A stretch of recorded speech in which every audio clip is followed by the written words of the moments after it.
Hello guys, gagawa tayo ng aking ako ng aking breakfast. Diluto ko yung yolk. This time I eat yolk kasi matagal nang hindi ko kumain ng yolk. Paminsan-minsan okay lang. Sensya na kayo, maingay yung aking labahan.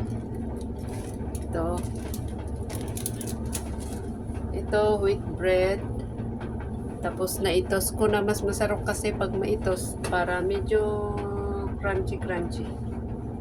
Tsaka mas madaling, ewan ko, basta mas maganda sa akin. Tapos ito yung cucumber. Hinugasan ko ng konting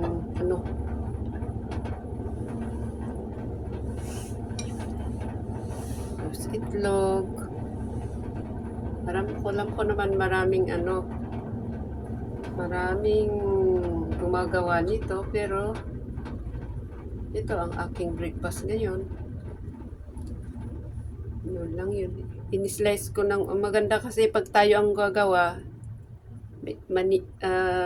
manipis ang pagka-slice natin.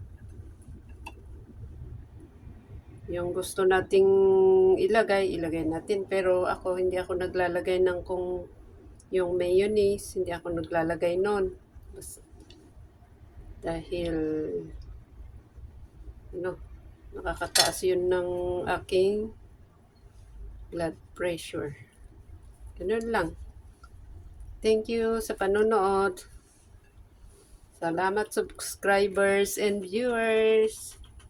Let's eat. Thank you. Para maging cute, pwedeng slice ng ganito.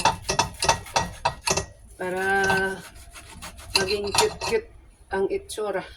Oh, see? Pero kung may mayonnaise yan, okay din. Thank you. Sana nag-enjoy kayo. Sarap.